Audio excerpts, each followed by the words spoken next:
मैं कई दिनों से हमारी यात्रा को फॉलो कर रहा हूं। मैंने अभी पंडित संजय कुमार जी का भाषण सुना। मुझे लगा कि मुझे आने की कोई जरूरत नहीं है। केसीआर को हटाने के लिए संजय कुमार अकेला काफी है। भाइयों बहनों, ये यात्रा एक पार्टी को निकाल कर दूसरी पार्टी को बिठाने की यात्रा नहीं है। ये यात्रा किसी को मुख्यमंत्री बनाने की यात्रा नहीं है। ये यात्रा कोई राज्य के अंदर भारतीय जनता पार्टी की सरकार बनाने की यात्रा नहीं है। ये जो यात्रा है, ये तेलंगाना के दलित, आदिवासी, पिछड़ा वर्ग के लोग, किसान, महिला और युवा के कल्याण की यात्रा है। ये यात्रा हैदराबाद के निजाम को बदलने की यात्रा है।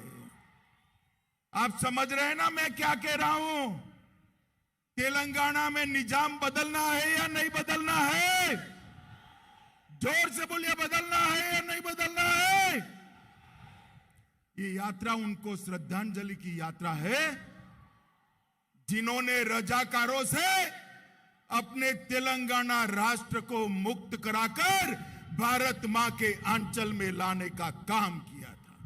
ये यात्रा उनके खिलाफ है जो आज भी रजाकारों के प्रतिनिधि की गोदी में बैठे हैं, उनके खिलाफ। ये यात्रा उस मानसिकता के खिलाफ है जो परिवारवाद को चलाती है। मेरे बाद मेरा बेटा, बेटा न बने तो बेटी, ये बात लोकतंत्र के अंदर जो प्रस्तावित करना चाहते हैं, इसके खिलाफ ये यात्रा है। ये यात्रा अरबों खरबों का भ्रष्टाचार करने वाली टीआरएस पार्टी को उखाड़ कर फेंकने की यात्रा है। ये यात्रा दलितों और आदिवासियों के साथ वादा खिलाफी करने वाली टीआरएस पार्टी को उखाड़ फेंकने की यात्रा है। और ये यात्रा तेलंगाना विमोचना दिन को मनाने का वादा कर मजलिस के डर से डर जाने वाले मुख्यमंत्री चंद्रशेखर राव को उखाड़ कर फेंकने की ये यात्रा है मित्रों। और इसीलिए मैं यात्रा के अंदर आया हूं। मैं जब यहां आया हूं तब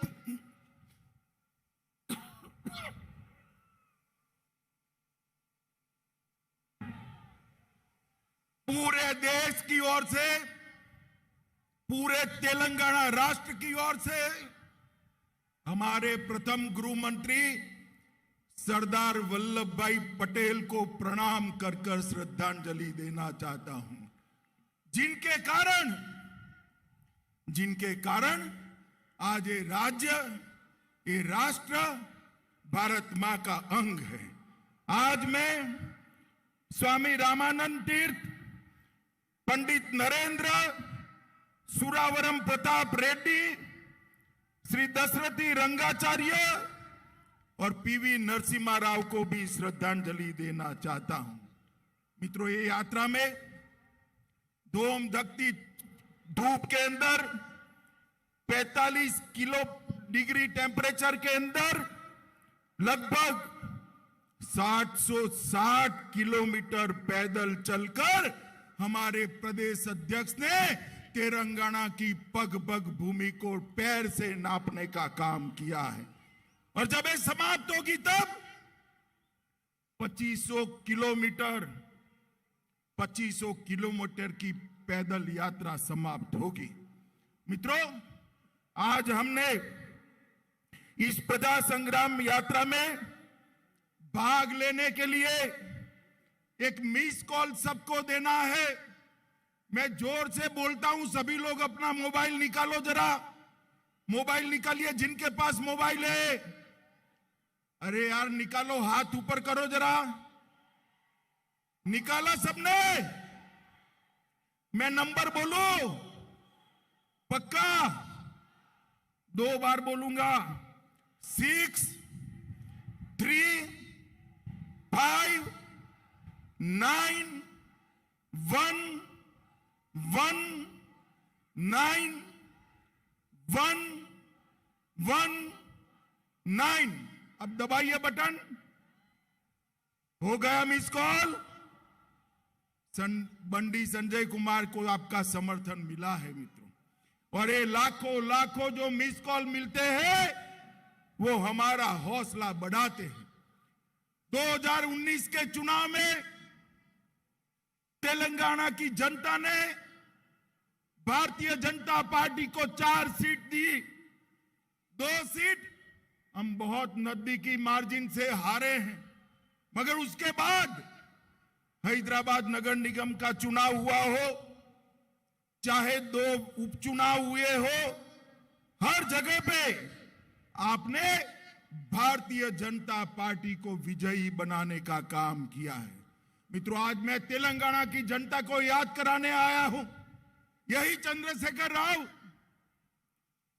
तेलंगाना की रचना के वक्त उन्होंने वादा किया था, निल्लू निधुलू नियमकालू। कुछ पूरा हुआ है क्या? अरे भाई जोर से बोलो, कुछ पूरा हुआ है क्या? कुछ पूरा हुआ है क्या? मैं आज आपको कहकर जाता हूं, मोदी जी के नेतृत्व में भारतीय जनता पार्टी की सरकार बनाइए। निल्लू निधुलू और नियमकालू का वादा हम पूरा करेंगे भारतीय जनता पार्टी की राजनीति। जल भी मिलेगा, पर्याप्त बजट भी मिलेगा और रोजगार भी युवाओं को मिलेगा। युवाओं ताली बजाइए जोर से, युवाओं को रोजगार केवल और केवल भारतीय जनता पार्टी दे सकती है। मित्रों, आज मैं याद कराने आया हूं, चंद्रशेखर राव जी, आप सचिवालय में सेक्रेटरिएट में तो जाते नहीं है। युवाओं, इनको किसी तांत्रिक ने कहा है अगर सेक्रेटरिएट में गए तो सरकार चली जाएगी। ओ चंद्रशेखर राव जी, कान खोलकर सुन लो, सरकार जाने के लिए कोई तांत्रिक की जरूरत नहीं है। मेरा तेलंगाना का युवा आपकी सरकार को उखाड़ कर फेंक देने वाला है, क्योंकि आपने वादा किया था हर बेरोजगार को बेरोजगारी का भत्ता दिया जाएगा। युवाओं, मिला है भत्ता? जरा बताइए, मिला है भाई? आपने कहा था किसानों का कर्ज 1 लाख रुपए तक माफ करेंगे। कोई किसानों का कर्ज माफ नहीं हुआ। हर जगह सुपर स्पेशलिटी अस्पताल बनाना था, कुछ नहीं बना है। आपने वादा किया था 2 बेडरूम का हाउस देंगे। अरे 2 बेडरूम छोड़ो, प्रधानमंत्री हाउसिंग योजना को भी आप जमीन पर नहीं। आपने कहा था दलित भाइयों के लिए 50,000 करोड़ का बजट देंगे। चंद्रशेखर राव जी, कहां है वो बजट? आज मेरे तेलंगाना के दलित भाई आपके वादे के लिए पूछ रहे हैं। हर एससी, हर एसटी को 3 एकड़ भूमि देनी थी। 3 एकड़ क्या, 30 सेंटीमीटर भूमि भी आपने नहीं दी है। आपका वादा आज आपको याद कराने के लिए मैं आया हूं। बीसी कल्याण के लिए, पिछड़ा वर्ग बैकवर्ड क्लास के लिए हर साल 1000 करोड़ देना था। जरा 100 करोड़ भी दिया हो तो आप हिसाब किताब कल की प्रेस कॉन्फ्रेंस में करिएगा। शिक्षकों की भर्ती, प्राध्यापकों की भर्ती आप शायद भूल ही गए हैं। हैदराबाद में 4 सुपर स्पेशलिटी अस्पताल बनाना था। वो भी नहीं बने, उल्टा उस्मानिया और गांधी अस्पताल की हालत आपने खस्ता हालत कर दी। आपने कहा था 73वें संशोधन को लागू कर पंच सरपंच को अधिकार देंगे, मगर आपको लगता है कि पंच सरपंच का मतलब बेटा और बेटी होता है। आपने आपके बेटे और बेटी को अधिकार दिया, पंच सरपंच अधिकार देने से आप भूल गए हैं। मित्रों, इस तरह से वो एक भी वादा पूरा नहीं कर पाए। मैंने मेरे जीवन में 13 साल का था तब से सार्वजनिक जीवन में हूं, 57 साल हो गए। मेरे जीवन में इतनी निकम्मी और भ्रष्टाचारी सरकार मैंने मेरे जीवन में नहीं देखी है। मित्रों, ये निकम्मी और भ्रष्टाचारी सरकार है। तेलंगाना का युवा आगे आए, भारतीय जनता पार्टी के साथ जुड़े और उखाड़ कर फेंक दो इस सरकार को, तब जाकर आगे किसी को भी मालूम पड़ेगा वादा खिलाफी नहीं कर सकते। मित्रों, लोगों का ध्यान भटकाने के लिए सरकार बॉयल चावल नहीं खरीदती है। चंद्रशेखर राव जी, पूरी दुनिया को आप उल्टा पुल्टा समझा लोगे क्या? तेलंगाना की जनता बहुत अच्छे से जानती है, नरेंद्र मोदी सरकार आने से पहले चावल का समर्थन मूल्य 1340 रुपये था। इसको बढ़ाकर मोदी सरकार ने 1940 रुपया किया है और 11 करोड़ छोटे किसानों को हर साल 1000 रुपया दिया है। बॉयल चावल का जहां तक सवाल है, मैं आपको नियम समझाने आया हूं।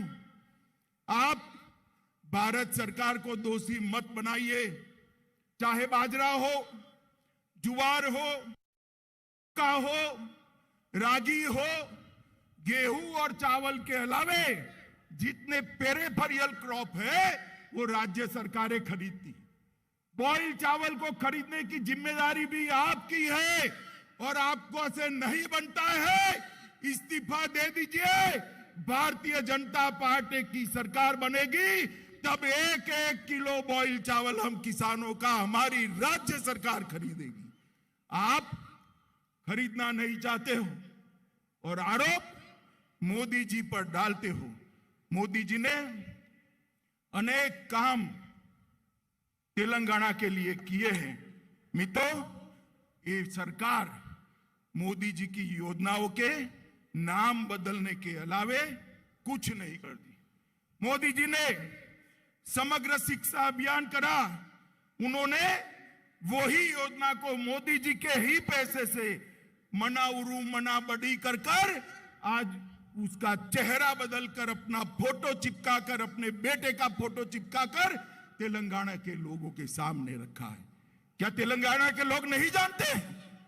वो जानते हैं ये पैसा नरेंद्र मोदी जी ने भेजा है। 18,000 करोड़ रुपया नरेंद्र मोदी सरकार ने मनरेगा के लिए भेजा। आपने उसको हरित हरम कार्यक्रम का नाम देकर आपकी और आपके बेटे की फोटो चिपका दी। तेलंगाना की जनता नहीं जानती है ये हरित हरम कार्यक्रम आपका नहीं है, ये हरित हरम कार्यक्रम हमारे नेता और देश के प्रधानमंत्री नरेंद्र मोदी का है। मित्रों, प्रधानमंत्री आवास योजना, उसका भी नाम बदला, नाम बदलकर मकान तो दे दे, मकान भी नहीं दे पाए। मित्रों, आज मैं एक बात बड़ी संवेदनशीलता के साथ कहने आया। भारतीय जनता पार्टी का अपने विचारों और अपनी आइडियोलॉजी को लेकर तेलंगाना राष्ट्र की जनता के सामने जाए। हमारे कार्यकर्ताओं की दिन दहाड़े हत्या हो रही है। मुझे बताओ भाइयों, बहनों, माताओं, युवाओं, आप इससे सहमत हो क्या? जोर से बोलो, सहमत हो क्या? जोर से बोलो, सहमत हो क्या? ये चंद्रशेखर राव तेलंगाना को बंगाल बनाना चाहता है। आप बनाने दोगे क्या? बनाने दोगे क्या? बनाने दोगे क्या?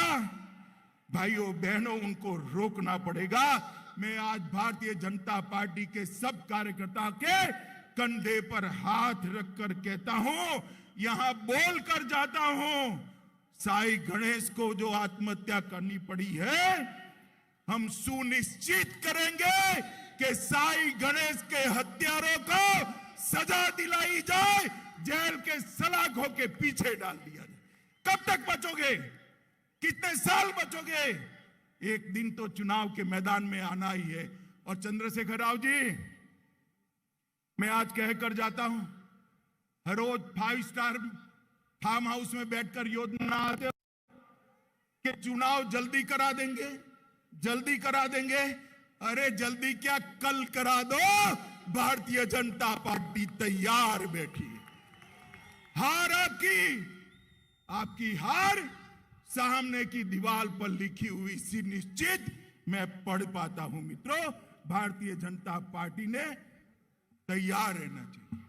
मित्रों, आप मुझे बताओ, मोदी जी ने कश्मीर से धारा 370 हटाई, अच्छा किया या बुरा किया?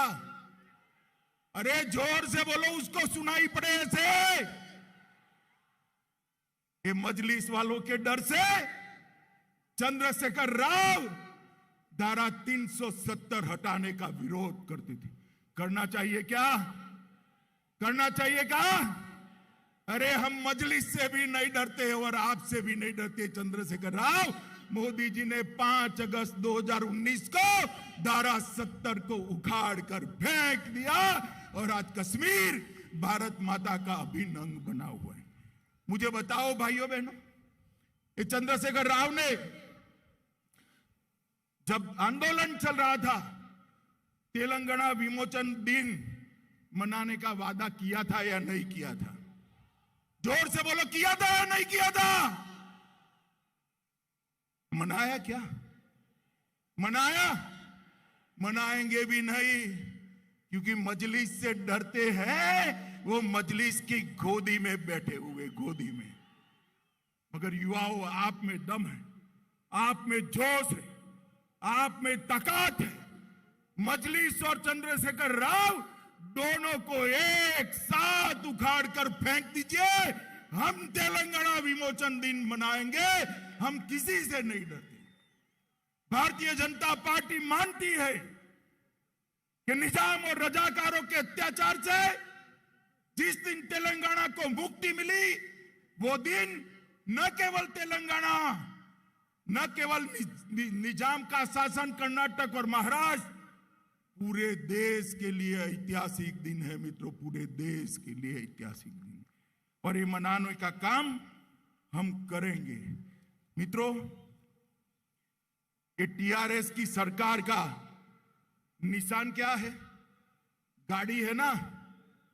गाड़ी है या नहीं है? मोटर है या नहीं है?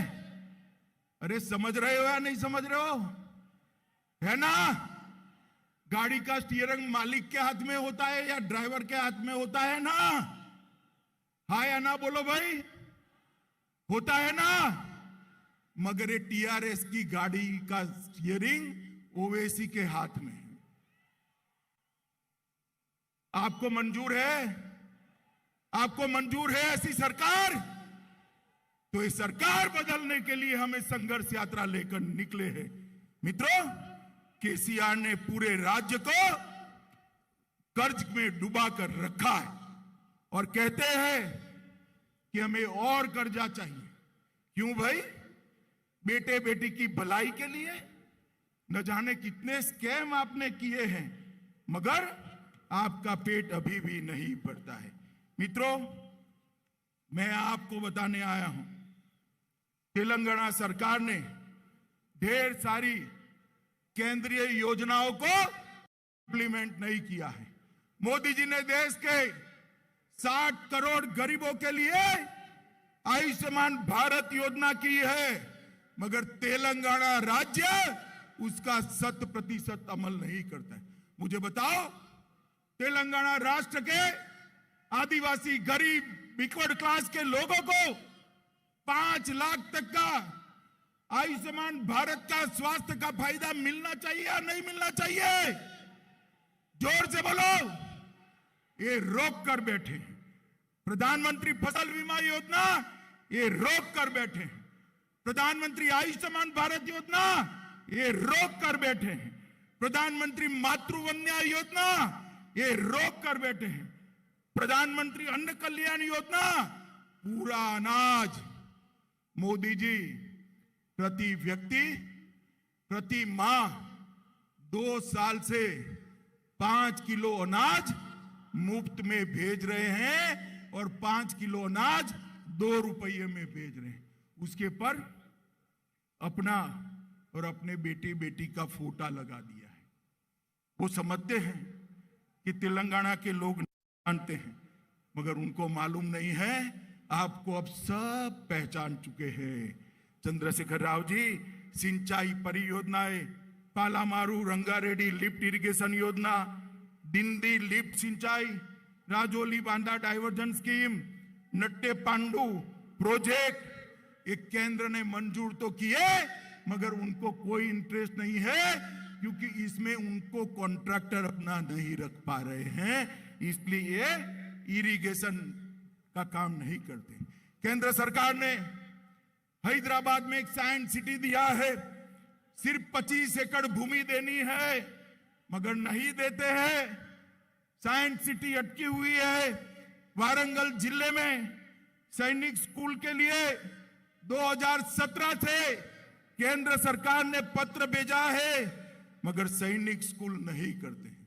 मित्रों, फिर भी इतनी कठिनाइयों के बावजूद भी मोदी जी ने 8 साल में तेलंगाना के विकास के लिए 2,52,202 करोड़ रुपया दिया है। मैं फिर से बोलता हूं, 2,52,202 करोड़ रुपीस मोदी जी ने तेलंगाना के विकास के लिए। आप गुमराह मत करिए चंद्रशेखर राव जी, ये सूची में बंडी को देकर जाता हूं, कल वो प्रेस में ये पूरा लिस्ट आपको पढ़ने के लिए भेज देंगे। आने पाई का हिसाब है इसके अंदर, और मैं चैलेंज देकर जाता हूं, आपने क्या किया और हमने क्या दिया, इसका हिसाब तेलंगाना की जनता के सामने रखिएगा। रामागुंडम फर्टिलाइजर फैक्ट्री 6400 करोड़ रुपया मोदी जी ने दिया। राष्ट्रीय राजमार्गों को 5000 किलोमीटर क्रॉस करा दिया। 4 लेन फ्लाईओवर 187 करोड़ रुपया दिया। लगभग 8000 करोड़ से क्षेत्रीय रिंग रोड बनाया। प्रधानमंत्री ग्रामीण सड़क योजना के तहत गांव के 2300 किलोमीटर के 1700 करोड़ रुपए के खर्च से रोड बनाए। रेलवे में हमने 4200 करोड़ रुपया खर्च किया और मिशन भगीरथ योजना के तहत 2500 करोड़ रुपया दिए। मित्रों, बहुत बड़ी सूची है, कल बंदी जी देंगे। मैं अंत में इतना ही कहना आया हूं मित्रों, आज मैं घोषणा कर जाता हूं कि भारतीय जनता पार्टी की एक सरकार चुनाव में बना दीजिए। चंद्रशेखर राव को ऐसा है कि हम चाल चलेंगे, चुनाव जल्दी करा देंगे। भैया चंद्रशेखर राव, हम भी चुनाव की ही राख दे दिख रहे हैं, कल ही घोषणा कर दो। आप कल ही घोषणा कर दो। ये निश्चित है भारतीय जनता पार्टी की सरकार बनेगी, और भारतीय जनता पार्टी की सरकार बनने के बाद 1-1 किलो बॉइल्ड राइस हम परचेज भी करेंगे और किसानों को मदद भी करेंगे। इसके साथ साथ जो धर्म के आधार पर माइनॉरिटी का रिजर्वेशन करा है, जिसके कारण एससी, एसटी और ओबीसी के रिजर्वेशन में कटौती आपने की है, हम माइनॉरिटी के रिजर्वेशन को समाप्त कर एससी, एसटी और ओबीसी के रिजर्वेशन को बढ़ा देंगे। माताओं, भाइयों और बहनों, परिवारवादी सरकार, ये भ्रष्टाचारी सरकार, तंत्र मंत्र के आधार पर चलने वाली सरकार तेलंगाना का भला नहीं कर सकती। नरेंद्र मोदी जी, जिन्होंने पूरे देश के अंदर विकास की एक लहर फैलाई है, 8 साल के अंदर भारत का डंका पूरे विश्व के अंदर बजाने का काम हमारे नरेंद्र मोदी जी ने किया है, जिन्होंने भारत किया है, कोरोना के खिलाफ सफल लड़ाई लड़ी है, करोड़ों करोड़ों लोगों का टीकाकरण करा है, स्टार्टअप की शुरुआत की है, किसान, दलित और आदिवासियों के लिए, युवाओं के लिए ढेर सारे कार्यक्रम ले आए हैं। मोदी जी के नेतृत्व में यहां डबल डेकर सरकार बनानी है। मित्रों, डबल डेकर सरकार समझ रहे हो ना? एक सरकार तो आपने बनाई है मोदी जी की, दूसरी बनाई है तेलंगाना में भारतीय जनता पार्टी की। ये दोनों सरकार बनाकर सुरक्षित और समृद्ध तेलंगाना का वादा हम पूरा करेंगे। तीसरा चरण जब यात्रा का शुरू हो, तब इससे भी 2 गुना बड़ी संख्या में हमारे प्रदेश अध्यक्ष का आप समर्थन करिए।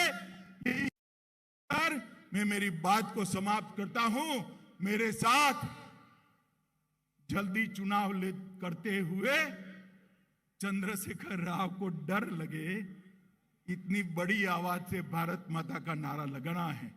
मेरे साथ दोनों हाथ खड़े करिए, अंत तक सभी लोग खड़े करें, दोनों हाथ उठाइए, परिवर्तन के संकल्प की मुट्ठी बींचे और प्रचंड आवाज से बोलिए, भारत माता की, भारत माता की, भारत माता की, वंदे वंदे वंदे